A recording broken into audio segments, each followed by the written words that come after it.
Assalamualaikum warahmatullahi wabarakatuh. Alhamdulillah, hamdan katsiran thayyiban mubarakan fihi kama yanbaghi li jalali wal ikram. Asyhadu an la ilaha illallah wahdahu la syarikalah wa asyhadu anna Muhammadan abduhu wa rasuluhu la nabiyya wa la rasula ba'dah. Haitsu qala azza min qail ba'da a'udzu billahi minasyaitonir rajim. Bismillahirrahmanirrahim. Ya ayyuhalladzina amanu taqullaha haqqa tuqatih wa la tamutunna illa wa antum muslimun. Tsumma qala ta'ala ya ayyuhan nasu ubudu rabbakum alladzi khalaqakum walladzina min qablikum la'allakum tattaqun. Wa qala Nabi sallallahu alaihi wasallam man salaka tariqan yaltamisu fihi ilman sahhalallahu tariqan ilal jannah. Amma ba'd. Alhamdulillah teman-teman yang dirahmati oleh Allah Subhanahu wa taala, pada kesempatan sore hari ini kita masih diberikan kesehatan jasmani dan juga rohani, tidak lain untuk mensyukuri nikmat Allah Subhanahu wa taala dalam rangka beribadah kepada Allah Subhanahu wa taala. Salawat serta salam marilah kita haturkan kepada Nabi kita Nabi Muhammad sallallahu alaihi wasallam, nabi dan juga rasul terakhir. Tidak ada kenabian setelahnya. Nabi yang senantiasa cinta dan sayangnya kepada umatnya melebihi dari segalanya. Sayang kalau seandainya kita umatnya tidak mencintai dan menyayangi Nabi Shallallahu Alaihi Wasallam sebagaimana ajaran ini menuntun kita untuk mengikuti sunnah Rasulullah Shallallahu Alaihi Wasallam, karena di sana ada rasa cinta, ada rasa kasih sayangnya kepada kita. Maka mudah-mudahan kita termasuk orang-orang yang senantiasa bertekad dan istiqomah ketika memegang sunnah ini. Dan kita termasuk orang-orang yang diwafatkan sebagai umat Rasulullah SAW. Teman-teman yang dirahmati oleh Allah Subhanahu wa taala, pada kesempatan sore hari ini jangan lupa kita untuk senantiasa berzikir di petang hari, karena itu merupakan sunnah kita, dan jangan sampai kita melupakan tentang kebiasaan Rasulullah SAW ini sebagai bentuk ibadah dan tambahan untuk perbekalan kita menuju akhirat kita. Baik, teman-teman yang dirahmati oleh Allah Subhanahu wa taala, pada kesempatan hari ini kita akan berbicara tentang dahsyatnya istighfar. Masya Allah, ini merupakan salah satu bentuk keagungan di dalam syariat ini, tidak lain adalah untuk menjadikan jiwa seorang manusia menjadi orang yang betul-betul seorang hamba. Yaitu di mana letak seorang hamba? Yaitu ketika saat dia mengakui bahwasanya dirinya adalah seorang yang berlumuran dosa di hadapan Allah Subhanahu wa taala, di dalam penghambaan dirinya kepada Allah Subhanahu wa taala. Inilah yang merupakan salah satu bentuk yang disampaikan oleh Rasulullah sallallahu alaihi wasallam untuk bisa mentawadukkan diri kita, untuk senantiasa menenangkan diri kita, untuk senantiasa mengikhlaskan setiap daripada aktivitas kehidupan kita, untuk senantiasa beribadah kepada Allah Subhanahu wa taala. Dan ibadah, inti daripada ibadah itu adalah mengungkapkan kelemahan kita di hadapan Allah Subhanahu wa taala dan bersimpuh meminta ampun kepada Allah Subhanahu wa taala. Allah Subhanahu wa taala berfirman dengan bentuk lafaz yang menegaskan kepada kita untuk senantiasa beristighfar kepada Allah Subhanahu wa taala. Dan di mana Allah Subhanahu wa taala setelah menjelaskan tentang perkara ini, Allah menjelaskan bahwasanya setiap daripada kesalahannya akan diampuni oleh Allah Subhanahu wa taala. Allah berfirman di dalam surat Muhammad ayat yang ke-19. Allah Subhanahu wa taala berfirman, bismillahirrahmanirrahim. Fa'lam annahu la ilaha illallah wastaghfirhu lidzanbik. Allah Subhanahu wa taala menggunakan dengan harfun fa, dengan huruf fa. Artinya itu adalah huruf menunjukkan kepada sebuah penegasan. Ditambah lagi Allah Subhanahu wa taala menunjukkan pada bentuk perintah, yang dimana perintahnya tersebut menggunakan kosakata ilmu. Allah menegaskan dengan huruf fa, lalu Allah tegaskan dengan bentuk perintah dengan kosakata ilmu. Allah menghendaki penegasan tersebut kepada ilmu. Maksudnya apa? Allah Subhanahu wa taala menginginkan dari setiap penghambaan seorang hamba kepada Rabb-nya, yaitu berlandaskan ilmu kepada Allah Subhanahu wa taala. Maka Allah sebutkan, fa'lam, maka ilmuilah, ketahuilah, annahu la ilaha illallah. Yang berhak kalian ketahui adalah, yang pertama kalian harus mengetahui dan kalian ilmui adalah la ilaha illallah, yaitu tentang perkara tidak ada ilah, tidak ada Tuhan-Tuhan lain yang berhak disembah melainkan kecuali Allah Subhanahu wa ta'ala. Ketika kita sudah mengetahui tentang bentuk ketauhidan kita kepada Allah Subhanahu wa ta'ala, Allah sebutkan di dalam ayat ataupun lafaz selanjutnya, wastaghfirhu lidzanbik, maka Allah Subhanahu wa ta'ala ampuni semua dosa-dosanya. Di sini ada sebuah keagungan, ada sebuah kalimat dahsyat yang harus kita telusuri, yaitu istighfar. Ternyata setelah kita mengetahui tentang hakikat ilmu, hakikat pengetahuan kita kepada Allah Subhanahu wa ta'ala, Allah sisipkan di situ bahwasanya setiap ketika dia menghambakan dirinya kepada Allah, mengetahui muara penghambaannya kepada Allah Subhanahu wa ta'ala, dia akan mengetahui sejauh mana dia melakukan kesalahan di hadapan Allah Subhanahu wa ta'ala. Maka tidak heran Rasulullah SAW bersabda di dalam hadis yang diriwayatkan oleh Abu Hurairah. Hadis ini dikatakan sahih. Abu Hurairah radhiyallahu anhu berkata, sami'tu Rasulullah sallallahu alaihi wasallam, aku mendengar Rasulullah sallallahu alaihi wasallam yaqul, mengatakan, wallahi, Rasulullah sallallahu alaihi wasallam menggunakan kalimat wallah, artinya beliau bersumpah dengan nama Allah, dengan nama keagungan Allah, nama kebesaran Allah Subhanahu wa taala. Lalu beliau mengungkapkan, inni la astaghfirullah wa atubu ilaihi fil yaum aktsaru min sab'ina marrah. Bahwasanya Rasulullah SAW mengatakan, sesungguhnya diriku beristighfar dan bertobat kepada Allah Subhanahu wa taala dalam sehari 70 kali lebih. Ini Rasulullah SAW yang dikatakan oleh Allah Subhanahu wa taala, dosa yang lalu dan dosa yang akan datang sudah diampuni. Ternyata Rasulullah SAW setiap harinya lebih daripada 70 kali beristighfar kepada Allah Subhanahu wa taala. Naif sekali bagi seorang hamba yang mengikuti sunnah Rasulullah SAW tidak mengikuti sunnah Rasulullah SAW, yaitu dengan beristighfar kepada Allah Subhanahu wa taala. Di mana keagungan istighfar kepada Allah Subhanahu wa taala, Allah Subhanahu wa taala menyebutkan dahsyatnya dari istighfar kepada Allah Subhanahu wa taala. Allah menyebutkan dalam firman-Nya, Bismillahirrahmanirrahim, wasari'u ila magfiratin min rabbikum wa jannatin arduhas samawati wal ard uiddat lil muttaqin. Bersegeralah kalian. Ini di dalam para ulama fikih menyebutkan, Allah menyebutkan sari' atau penyebutan segera, berbeda dengan ketentuan-ketentuan syariat yang lain yang dijelaskan oleh para ulama dan juga dijelaskan oleh Allah Subhanahu wa taala. Salah satu contoh dengan salat. Salat Allah menyebutkan wa aqimus shalah, tegakkanlah salat. Maka salat di dalam fikih jelaskan satu hari 5 kali ketentuan yang dilakukan oleh seorang hamba dalam beribadah. Ramadan disebutkan dalam waktu setahun hanya 1 kali, 1 bulan itu pun. Sebutkan kutiba alaikumus syiyam syahrul ramadana unzila fihil Qur'an, di bulan Ramadan, bulan ke-9 di dalam hitungan Qamariyah. Tapi Allah Subhanahu wa taala di dalam mensyariatkan istighfar, Allah menggunakan kalimatnya wasari'u. Kalimat wasari'u artinya bersegera, tidak pandang waktu, tidak pandang ketentuan dan bagaimana, karena setiap manusia setiap detik, setiap harinya dalam 24 jam mereka memiliki dosa di hadapan Allah Subhanahu wa taala.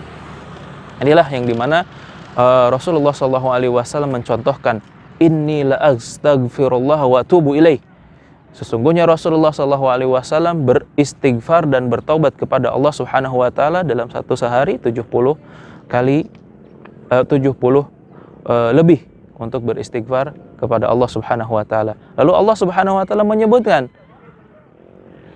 "Wasari'u ila magfiratin min rabbikum wa jannatin arduhas samawati wal ard." Bersegeralah kalian untuk kembali meminta ampunan kepada Allah Subhanahu wa taala.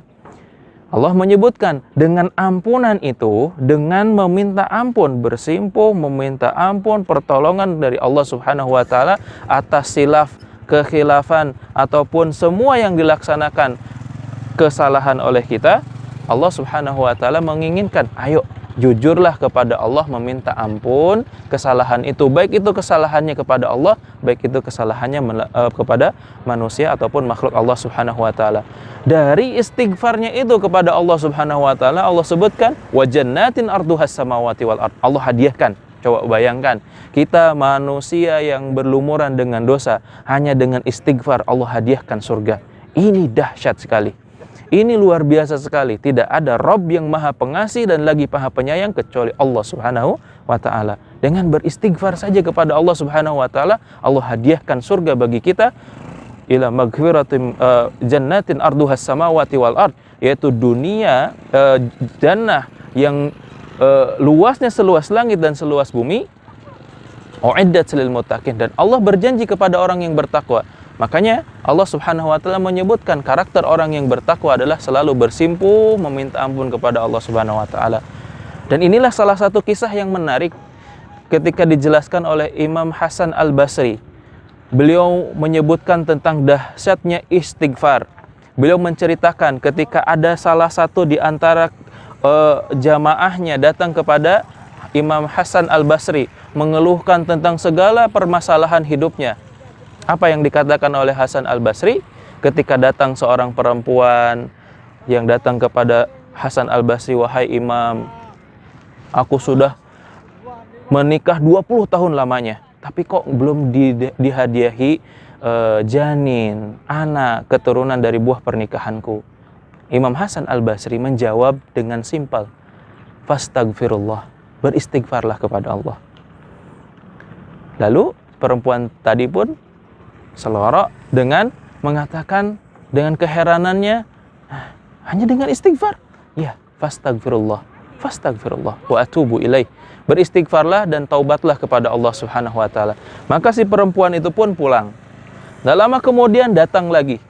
Tak lama kemudian datang lagi perwakilan dari satu kaum. Dia mengatakan kepada Hasan Al-Basri tentang paceklik di kampungnya. "Wahai Imam, bahwasanya sesungguhnya di kampungku ini sedang ada paceklik. Sedang ada paceklik yang berkepanjangan. Apa solusinya? Apa salah dari umat kami ini, kaum kami ini?" Maka Hasan Al-Basri pun mengatakan simpel, fastaghfirullah wa atubu ilaih.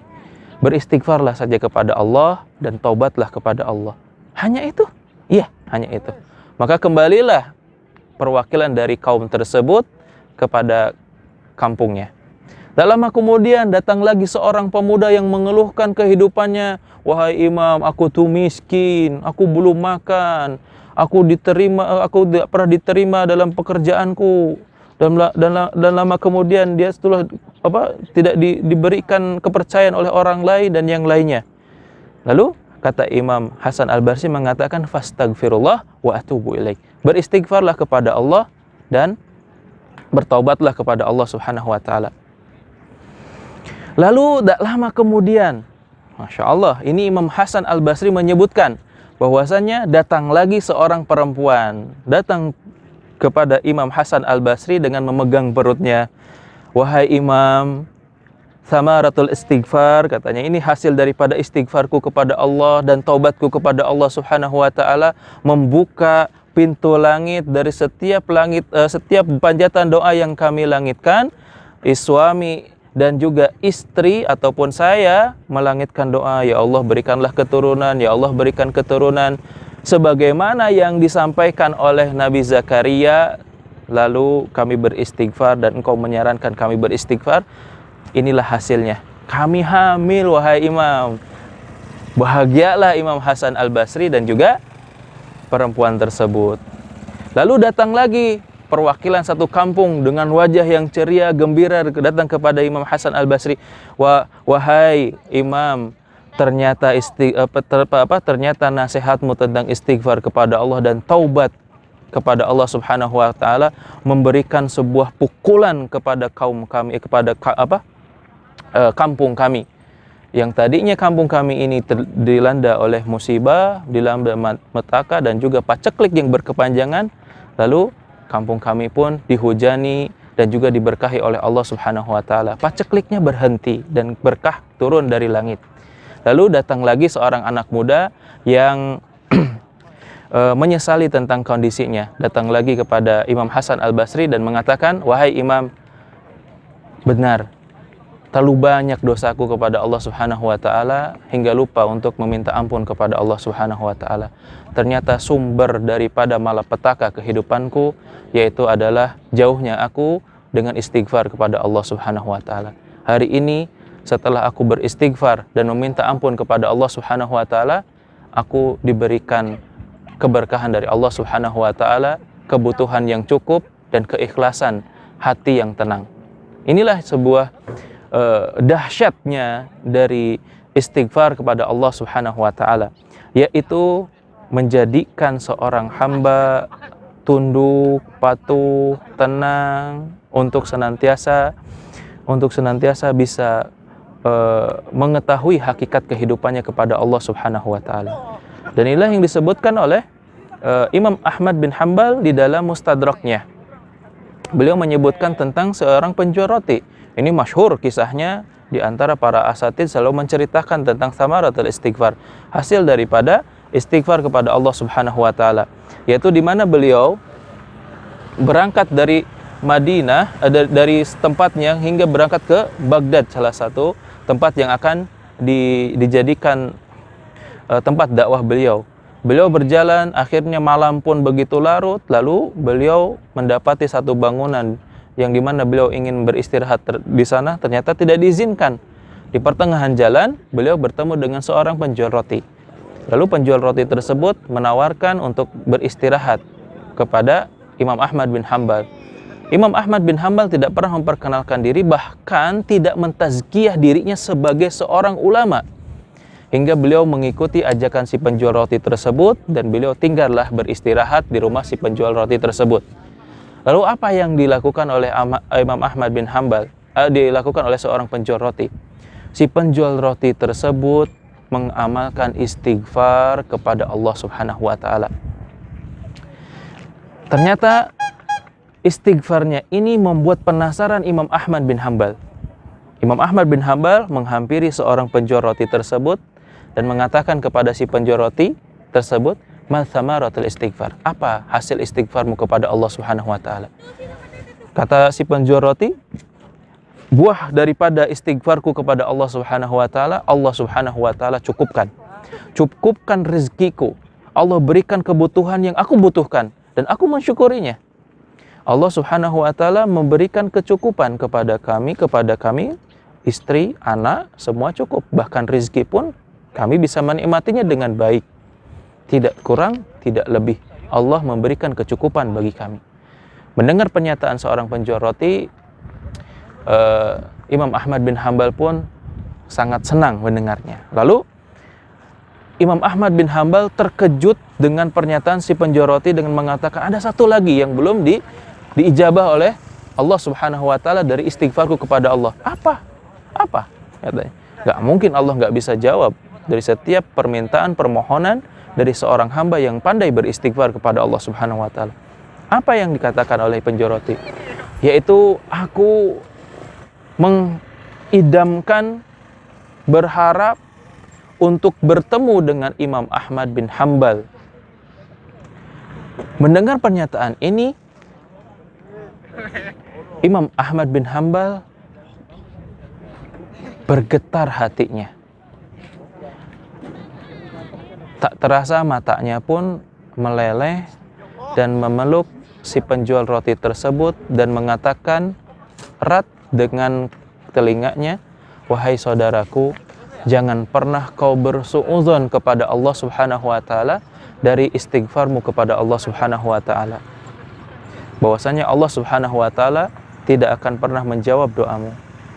Maka saksikanlah aku adalah Imam Ahmad bin Hambal, yaitu buah daripada hasil panjatan doamu kepada Allah dan istighfarmu kepada Allah Subhanahu wa taala. Dan disitulah kita mengerti bahwasanya Allah Subhanahu wa taala menguji kita sejauh mana kesabaran kita dalam istighfar kepada Allah Subhanahu wa taala untuk memperbaiki dirinya. Maka para ulama di dalam kitab Riyadhus Shalihin menjelaskan ada syarat untuk mereka bertaubat kepada Allah Subhanahu wa taala.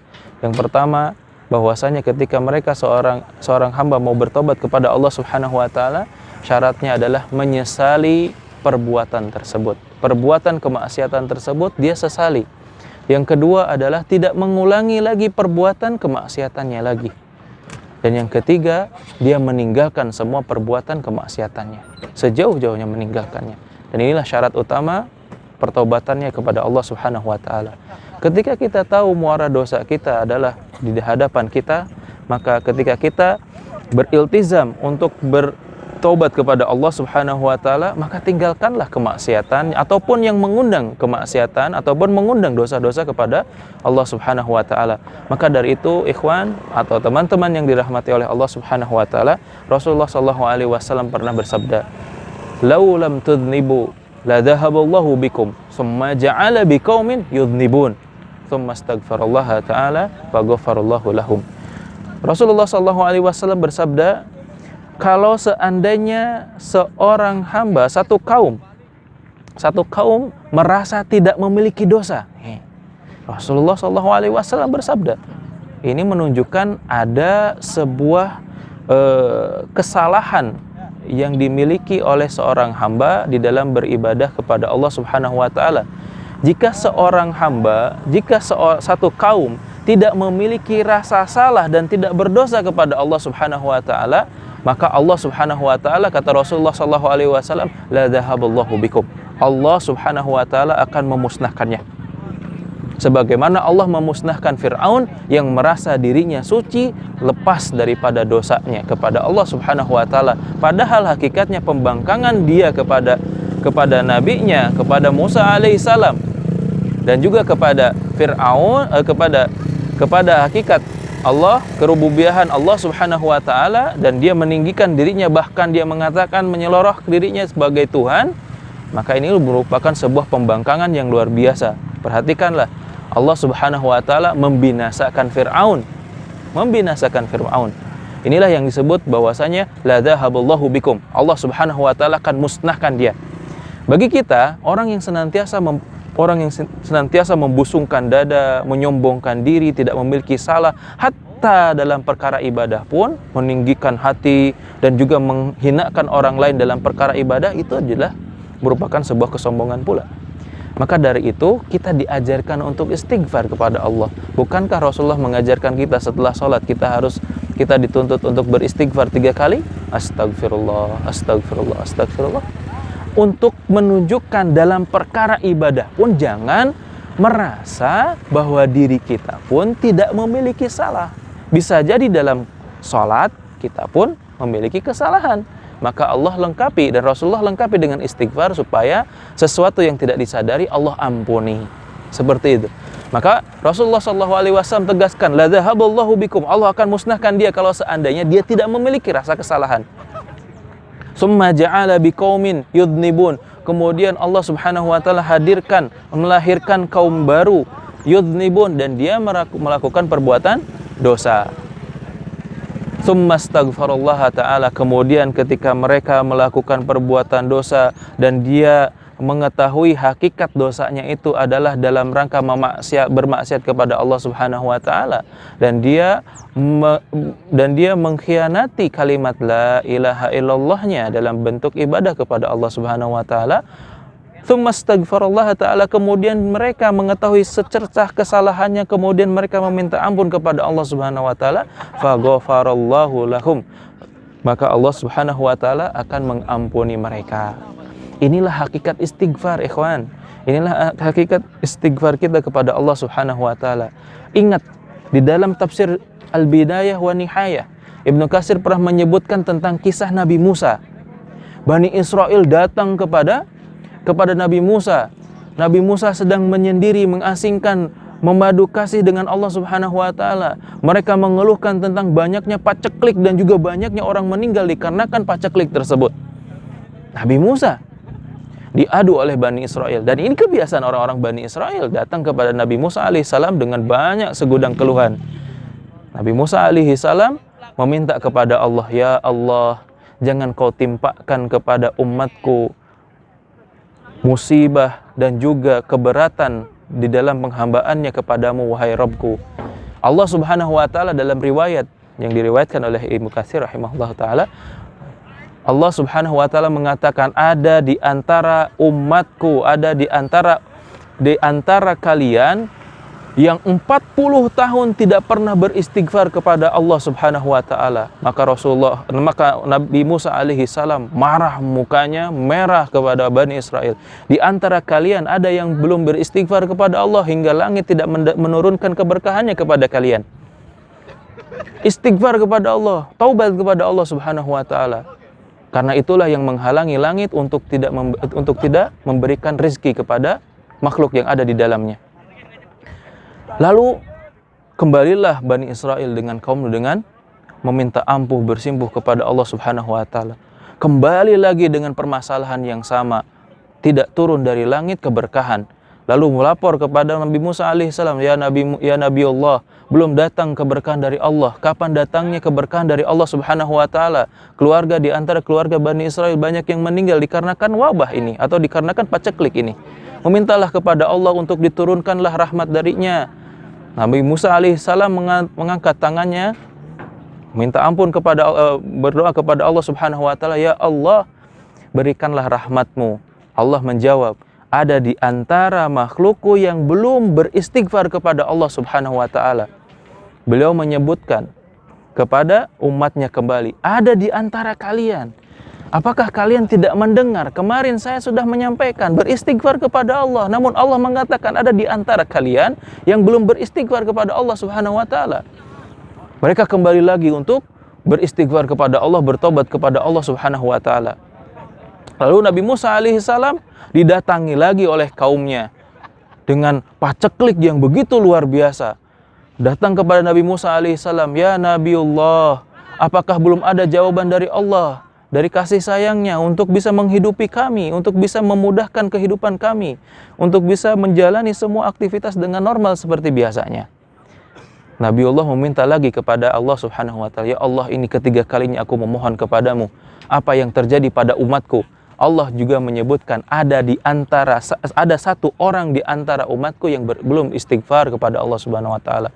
Lalu Nabi Musa dengan marah, ini udah ketiga kalinya aku ingatkan, kalian kok gak bisa beristighfar kepada Allah dengan baik. Namun semua kaumnya protes kepada Nabi Musa alaihissalam, wahai Nabiullah, kami sudah beristighfar. Kami sudah beristighfar kepada Allah Subhanahu wa taala. Semua menyerukan kepada Nabi Musa alaihissalam bahwasanya mereka pun beristighfar kepada Allah, bertobat kepada Allah Subhanahu wa taala. Bahkan banyak di antara mereka meninggal dikarenakan hanya ingin meminta ampun kepada Allah Subhanahu wa taala, dikarenakan paceklik ini. Lalu Nabi Musa alaihissalam meminta kepada Allah, ya Allah, apa yang terjadi dengan kaumku? Allah memberikan isyarat, ada satu orang di antara umatku belum beristighfar kepada Allah Subhanahu wa taala 40 tahun lebih lamanya. Lalu Nabi Musa alaihissalam bersimpuh kepada Allah, ya Rabbku, aku memohon ampun kepadamu jika seandainya satu orang itu adalah aku, Nabi Musa alaihissalam. Ternyata tanpa ada jeda, langit membukakan pintu berkah. Hujan begitu turun, keberkahan, dan Bani Israel semuanya dalam keadaan kebahagiaan. Ini menunjukkan bahwasanya ada satu orang, dan itu menunjukkan Nabi Musa alaihissalam. Nabi Musa alaihissalam menyimpuh ternyata dosa yang disebutkan oleh Allah Subhanahu wa taala adalah Nabi Musa alaihissalam. Ini membuat sebuah pelajaran kepada kita bahwa semua yang terjadi yang Allah timpakan musibah, malapetaka, ujian yang bertubi-tubi, mungkin di antara kita belum bisa menyadari tentang istighfarnya kepada Allah Subhanahu wa taala, hingga langit belum bisa membukakan keberkahan bagi kita. Musibah terus musibah melanda kaum muslimin dan juga makhluk di dalamnya karena ada yang perlu diketahui tentang dosa-dosa yang belum terampuni. Bisa jadi kita sebagai pemimpin keluarga ataupun pemimpin negara yang belum bisa diterima istighfarnya ataupun belum istighfar kepada Allah hingga mengakibatkan masyarakatnya yang menjadi korbannya. Maka ma'asyiral muslimin atau teman-teman yang dirahmati oleh Allah Subhanahu wa taala, penting bagi kita untuk beristighfar kepada Allah Subhanahu wa taala. Sebagaimana Rasulullah SAW menyebutkan, tuba liman wajada fi sahifati istighfaran katsiran. Berbahagialah bagi orang yang senantiasa catatan amal ataupun catatan kehidupannya penuh dengan istighfarnya kepada Allah Subhanahu wa taala. Hingga Abu Hurairah menyebutkan bahwasanya ada orang tua yang mereka tidak tersadarkan. Dia tidak tersadarkan catatan buruknya dipikul oleh dirinya. Dia sudah berasumsi bahwasanya dia sudah masuk neraka. Dia sudah mengatakan dirinya akan masuk neraka. Namun malaikat mengarahkannya ke surga sampai seorang orang tua tersebut mengatakan, "Liman hadza? Apa ini? Apa yang terjadi?" Malaikat pun mengatakan, "Li istighfar waladuka." Yaitu inilah hasil istighfarmu, istighfar anakmu terhadap dirimu. Perhatikan, orang tua yang mengajarkan istighfar kepada anaknya untuk orang tua membuahkan hasil kepada orang tua yang berlumuran dengan dosa, sekalipun dia adalah orang yang tercatat masuk neraka, namun malaikat mengarahkannya dikarenakan istighfar kepada Allah Subhanahu wa taala. Lalu Abu Hurairah pun menyebutkan di dalam hadis yang diriwayatkan tentang Imam Bukhari, hadis yang dalam Bukhari bab tentang masalah rajulun akhiru dakhalal jannah, yaitu seorang pemuda yang terakhir masuk surga. Ketika hari kebangkitan masuk kepada keputusan di mana dia masuk neraka dan surga, ternyata dia masuk neraka, dia dipukul, disiksa, dihimpitkan, semua keadaannya dia benar-benar tidak dalam keadaan nyaman sebagaimana dia hidup di dunianya. Dia hidupnya nyaman di dunia tapi berbeda di neraka. Namun di dalam kepedihannya disiksa di neraka, dia lirih meminta ampun kepada Allah. "Ya Allah," katanya, "minta istirahat sebentar dulu. Capek disiksa terus." Lalu dia merangkak, minta ampun, ditarik lagi ke neraka, disiksa lagi, dihimpitkan lagi, disakitkan mentalnya, dia nikmati semua siksaan yang dia timpakan di neraka. Lalu dia meminta kepada, "Ya Allah, istirahat dulu, minta ampun sebentar aja." Lalu Allah izinkan dia masuk halaman surga. Lalu dia ditarik lagi ke neraka sampai ketika dia minta ampun kepada Allah, sampai Allah izinkan untuk di halaman surga.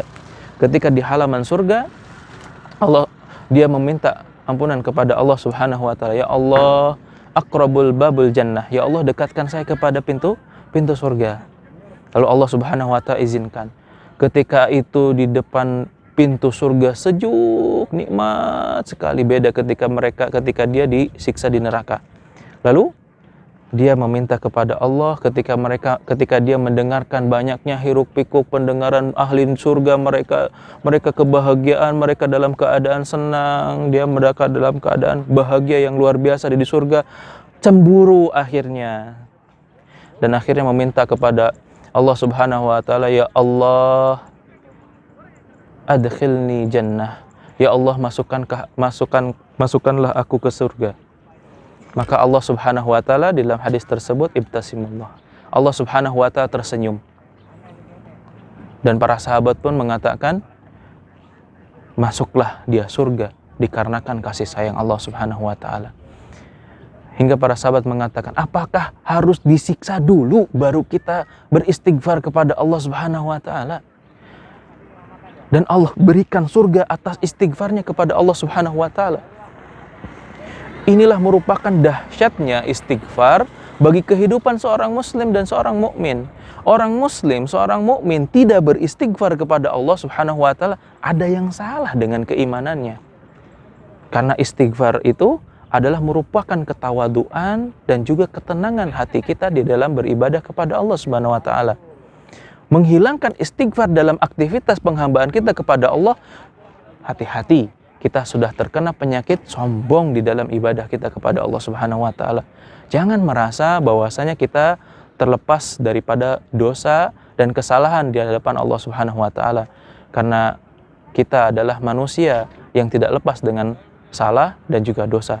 Maka Allah Subhanahu wa taala menyebutkan tentang solusi bagi setiap salah dan dosa yang dipersembahkan kepada Allah di dalam aktivitas kehidupan kita kepada Allah Subhanahu wa taala, yaitu dengan cara beristighfar kepada Allah Subhanahu wa taala.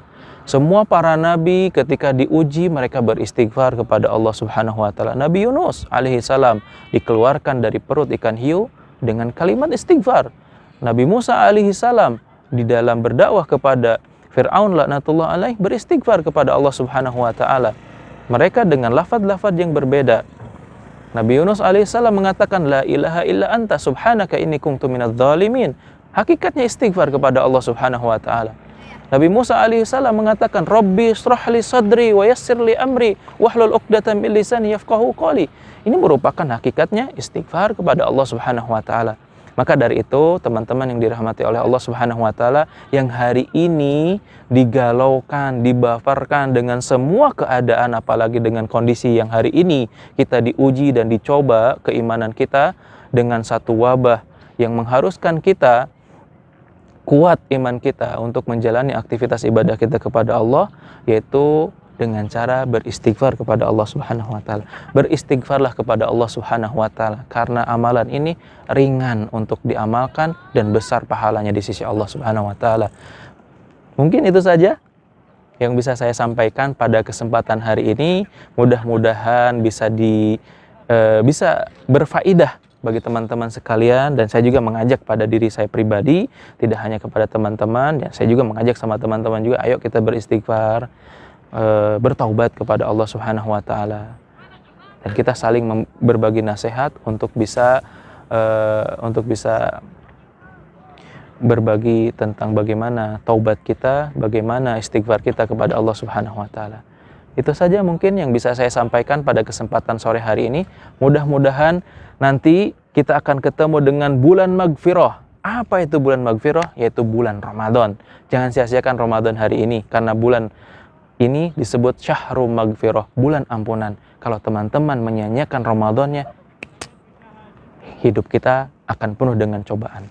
Dan banyak sekali masalah-masalah yang akan kita jalani kalau tanpa istighfar kepada Allah Subhanahu wa taala. Ingin mudah hidupnya, beribadah kepada Allah dan diberikan rezeki oleh Allah Subhanahu wa taala, beristighfar kepada Allah Subhanahu wa taala. Itu saja yang bisa saya sampaikan. Terima kasih. Aku hadza astaghfirullah li wa lakum innahu wal ghafurur rahim. Mohon maaf kalau ada salah-salah kata, dan saya meminta ampun kepada Allah Subhanahu wa taala. Kita tutup dengan doa kifaratul majlis. Subhanakallahumma wa bihamdika asyhadu an la ilaha illa anta astaghfiruka wa atubu ilaik. Assalamualaikum warahmatullahi wabarakatuh.